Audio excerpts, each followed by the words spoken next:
بسم اللہ الرحمن الرحیم۔ السلام علیکم، میں ہوں انصر وڑائج اور آپ دیکھ رہے ہیں یوٹیوب چینل کھری بات۔ ناظرین اکرام، پرانے پاکستان میں سابق وزیر اعظم میاں نواز شریف کے لیے زمین کیوں تنگ کر دی گئی؟ مریم نواز کوڑلکھپت جیل میں کیوں رو پڑی؟ اور پاکستان تحریک انصاف کی اسیر رہنما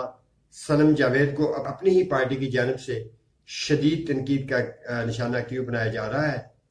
ان تمام خبروں کی تفصیلات آج آپ کے ساتھ شیئر کرنے سے قبل میری آپ سے گزارش ہے کہ اگر آپ نے ابھی تک ہمارے چینل کو سبسکرائب نہیں کیا تو برائے مہربانی سب سے پہلے سبسکرائب کا بٹن پریس کر دیجئے، اور اگر ہماری ویڈیوز آپ کو پسند آئیں تو ان کو لائک اور شیئر ضرور کیجیے گا۔ تو ناظرین کرام، سب سے پہلے بات کرتے ہیں میاں نواز شریف کے لیے کی جن پر پرانے پاکستان میں جو سیاسی زمین ہے وہ تنگ کر دی گئی ہے۔ تو ناظرین کرام، پاکستان کا منظرنامہ دیکھتے ہوئے لگتا ایسی ہے کہ نئے پاکستان کے بعد پرانے پاکستان میں بھی میاں نواز شریف کی جگہ نہیں بچی۔ میاں نواز شریف شاہی جاہ و جلال کے ساتھ لندن سے پاکستان پہنچے، مینار پاکستان پر تاریخی استقبال کیا گیا، مسلم لیگ نون کی انتخابی کمپین کی قیادت کی، انتخابات سے قبل پرائم منسٹر کا پروٹوکول لیا، پھر 8 فروری کو انتخابات ہوئے اور انتخابات میں اسکرپٹ رائٹر نے کمال ہوشیاری سے میاں نواز شریف کو اس سارے سیاسی کھیل سے مکھن سے بال کی طرح نکال باہر کیا۔ میاں نواز شریف کی وکٹری سپیچ ادھوری رہ گئی، شہباز شریف پی ایم کی کرسی پر براجمان ہو گئے، اور اب لگتا ایسے ہے کہ اقتدار کی بندر باڑ میں نواز شریف کے حصے میں صرف سی ایم پنجاب کا عہدہ ہی آیا، جو انہوں نے اپنی سیاسی جانشین کے حوالے کر دیا اور اپنی جگہ بنانے کے لیے مزید کوششیں کرتے رہے۔ ناظرین اکرام، اتنا ضرور ہوا کہ مسلم لیگ نون اور میاں شہباز شریف کا ریموٹ کنٹرول میاں نواز شریف نے اپنے ہاتھ میں لے لیا، کیونکہ سارے کھیل میں اسکرپٹ رائٹر بے بس تھا۔ شاید اسی لیے نواز شریف اس اٹیمپٹ میں کامیاب ہوئے، مگر اتنا کچھ ہونے کے بعد میاں نواز شریف محسوس کرتے ہیں کہ اب سیاست میں ان کا رول صرف ایکٹر کے طور پر ہی بچا ہے۔ اس لیے انہوں نے اپنی زندگی کو پرسکون بنانے کے لیے ماہ رمضان کا آخری عشرہ سعودی عرب اور اگلا وقت لندن میں گزارنے کا فیصلہ کر لیا، جس کی تمام تر تیاریاں مکمل کر لی گئی ہیں۔ باوثوق ذرائع کے مطابق میاں نواز شریف نے سعودی عرب اور لندن کی ٹکٹیں بھی کٹوا لی ہیں، اور رمضان کے آخری عشرے میں ان کی جو فلائٹ ہے وہ پاکستان سے اڑ کر سعودی عرب اور سعودی عرب سے اڑ کر لندن پہنچ جائے گی۔ اب شہباز شریف پر منحصر ہے کہ وہ پاکستانی سیاست میں نواز شریف کی جگہ بنا پائیں گے یا نہیں۔ یہ حسب سابق مسلم لیگ نون کے لیے کانٹوں کا ایک نیا بستر تیار کریں گے، اس کا فیصلہ تو وقت کرے گا ناظرین اکرام۔ مگر میاں شہباز شریف کی سابقہ 16 ماہ کی جو کارکردگی ہے، اس کا خمیازہ نہ صرف پاکستان مسلم لیگ نون نے بھگتا ہے بلکہ پاکستان کی 24 کروڑ عوام نے بھی بھگتا ہے۔ کہنے کو جو واقفان حال ہے وہ کہتے ہیں کہ 16 ماہ جب عمران خان کے خلاف تحریک عدم اعتماد کامیاب ہوئی اور پاکستان ڈیموکریٹک الائنس یعنی پی ڈی ایم حکومت میں آئی، تو حالات بہت خراب تھے۔ معاشی طور پر پاکستان دیوالیہ ہونے کے قریب تھا، جس کے لیے میاں شہباز شریف کو بڑے سخت فیصلے لینے پڑے، جس کا خمیازہ، جس کا اثر مسلم لیگ نون پر پڑا، اور انتخابات میں اس کا جو ہے وہ صلہ بھی انہیں ملا، کیونکہ انتخابات میں پاکستان تحریک انصاف کا ووٹر ایک دم نکلا اور میاں نواز شریف کے اینٹی انہوں نے ووٹ کاسٹ کیا، یا یوں کہہ لیجئے کہ عمران خان کی محبت میں ووٹ کاسٹ کیا۔ تو اب دیکھنا یہ ہے کہ اگر یہ حکومت اپنے 5 سال پورے کرتی ہے تو کیا 5 سال میاں شہباز شریف اس حد تک معاملات کو لے آئیں گے کہ جو پاکستان مسلم لیگ نون ہے اس کے لیے آئندہ انتخابات میں جگہ بن سکے گی، میاں نواز شریف کی پاکستان میں واپسی یقینی ہو سکے گی، اور اگر ہو سکے گی تو اگلا جو سیاسی منظرنامہ ہے اس میں میاں نواز شریف کا کیا کردار ہوگا، یہ تو وقت بتائے گا۔ تو ناظرین کرام، اس کے علاوہ وزیر اعلیٰ پنجاب مریم نواز نے صوبہ بھر کی جیلوں میں قیدیوں کی سزا میں 3 ماہ کی کمی کا اعلان کر دیا ہے۔ ان کے اعلان سے انڈائریکٹ اپنے بدترین سیاسی مخالف عمران خان کی سزا میں بھی 3 ماہ کی کمی ہو چکی ہے۔ مریم نواز کے اس حکم نامے کے بعد ڈاکٹر یاسمین راشد، صنم جاوید سمیت دیگر قیدی بھی بھرپور فائدہ اٹھائیں گے۔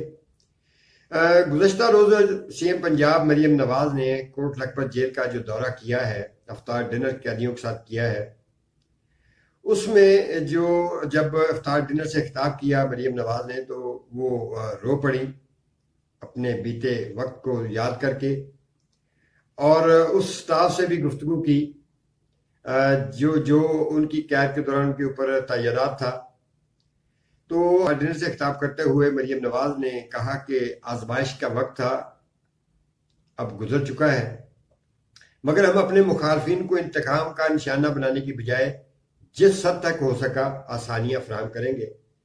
اس حوالے سے مریم نواز نے عملی طور پر بھی ایک کام کر دیا ہے کہ وہ پاکستان تحریک انصاف کی جو ایک رہنما ہے ملائکہ بخاری، انہوں نے 2 روز قبل ایک ٹویٹ میں ایک اپیل کی تھی کہ میری بہن بڑی شدید بیمار ہے اور موت و حیات کی کشمکش میں ہے، میرا نام نو فلائی لسٹ میں شامل ہے، تو میرے لیے ایک گنجائش نکالی جائے، جس پر مریم نواز نے فوری طور پر ایکشن لیا اور انٹروین کر کے ان کا نام نو فلائی لسٹ سے خالی کروایا، جس پر ملائکہ بخاری نے ان کا شکریہ ادا کیا۔ اس حوالے سے جو ایک معروف صحافی ہیں اور یوٹیوبر ہیں جاوید چودھری، ان کا کہنا تھا کہ اگر کیا ہی اچھا ہوتا کہ مریم نواز جو جیل میں قید ہیں، ڈاکٹر یاسمین راشد، صنم جاوید سمیت دیگر خواتین، ان کے حوالے سے بھی اگر کوئی ایسا کام کر دیتی تو زیادہ بہتر ہوتا۔ لیکن جاوید چودھری صاحب کو شاید بھول چکا ہے کہ ڈاکٹر یاسمین راشد اور صنم جاوید وغیرہ سانحہ 9 مئی کے واقعات میں ملوث ہے، اور نہ صرف ملوث ہیں بلکہ ان کے خلاف ٹھوس شواہد بھی موجود ہیں، بے شمار CCTV فوٹیجز بھی موجود ہیں، اور ڈاکٹر یاسمین راشد اور صنم جاوید تو تاحال اپنے موقف پر قائم ہیں، اور نہ صرف موقف پر قائم ہیں بلکہ آزاد ہو کر دوبارہ اٹیمپٹ کرنے کی باتیں بھی انڈائریکٹلی کر رہی ہیں۔ تو ناظرین اکرام، اصیل رہنما ہے صنم جاوید، تو اس حوالے سے جب انہیں پاکستان تحریک انصاف کی جانب سے سینٹ کا ٹکٹ فراہم کیا گیا، اور سب سے پہلے مرحلے پر تو صنم جاوید کی والدہ کو ان کے جو کاغذات ہیں وہ جمع کروانے میں ہی ماشاءاللہ بڑا ٹائم لگ گیا، کیونکہ جگہ جگہ پر ان کو پریشانیوں کا سامنا کرنا پڑا۔ RO آفس میں ٹینشن رہی، جیل میں انہیں کوئی خاطر خواہ ریلیف نہیں دیا گیا۔ بہرحال ان کے کاغذات جمع ہو گئے، جس پر ان کی ایک اور اصیل رہنما ہے طیبہ راجہ، انہوں نے صنم جاوید کا نام سینٹ میں امیدوار کے لیے نامزد ہونے پر انہیں شدید تنقید کا نشانہ بنایا ہے۔ رہنما PTI طیبہ راجہ نے سماجی روابط کی ویب سائٹ ایکس پر صنم جاوید پر کڑی تنقید کی۔ انہوں نے کہا کہ کسی ایک کو اونچا دکھانے کے لیے ضروری نہیں کہ باقی سب کی قربانیوں کو پس پشت ڈال دیا جائے۔ طیبہ راجہ نے مزید کہا کہ صنم جاوید کی ضمانت بار بار انسداد دہشت گردی کی عدالت سے کیسے ہو جاتی تھی۔ صنم جاوید 8 بار گرفتار صرف اسی لیے ہوئی کیونکہ 7 بار ان کی ضمانت ہو چکی تھی۔ طیبہ راجہ کا مزید کہنا تھا کہ عالیہ حمزہ اور طیبہ راجہ کی ضمانت لاہور ہائی کورٹ سے 9 ماہ بعد 15 بار بینچ ٹوٹنے کے بعد ہوئی،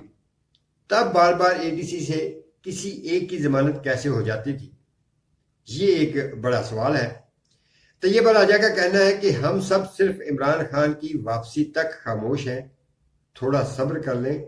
سب بولیں گے۔ یعنی ناظرین اکرام کے پاکستان تحریک انصاف کے جو اصیل رہنما ہیں یا جو آزاد رہنما ہیں، اراکین اسمبلی ہیں، وہ صرف عہدوں کے پیچھے بھاگ رہے ہیں۔ انہیں عمران خان کی محبت کا کوئی اندازہ نہیں ہے، یا اس کی محبت کی آڑ میں عہدے حاصل کرنے کے لیے یہ تگدو ہو رہی ہے۔ صنم جاوید نے بھی اگر 8-9 ماہ جیل کاٹی ہے تو وہ بھی ایک اسی عہدے کے لیے کاٹی ہے، لیکن ایک سوالیہ نشان یہ ہے کہ کیا صنم جاوید سینیٹر منتخب ہو جائیں گی؟ کیا پاکستان تحریک انصاف کے اراکین اسمبلی ان کو اپنا ووٹ دیں گے؟ ڈاکٹر یاسمین راشد کو ووٹ دیں گے؟ تو یہ بھی ایک سوالیہ نشان ہے۔ اب وقت فیصلہ کرے گا کہ صنم جاوید اور ڈاکٹر یاسمین راشد سینیٹر بن کر ایوان میں پہنچتی ہیں، اور کیا اس کے بعد انہیں جو ان کی تکلیف ہیں، دشواریاں ہیں، پریشانیاں ہیں، ان میں کوئی کمی آ سکے گی تو اس کا فیصلہ بھی وقت کرے گا۔ ناظرین کا میری اطلاعات کے مطابق مریم نواز نے ان تمام خواتین کی فہرست مانگ لی ہے پاکستان تحریک انصاف سے جو اس وقت جیل میں ہیں، اور ان پر جو الزامات ہیں وہ اس حد تک نہیں ہیں کہ انہیں مزید جیل میں رکھا جائے۔ تو ہو سکتا ہے کہ مریم نواز ان خواتین کی رہائی کے لیے بھی عملی کوشش کریں جن پر معمولی الزامات ہیں اور وہ ابھی پاکستان تحریک انصاف کے لیے ایکٹیو بھی نہیں ہیں۔ تو ناظرین کرام ابھی تک اتنا ہی، اگلی ویڈیو تک لی اجازت چاہوں گا۔ اللہ نگہبان۔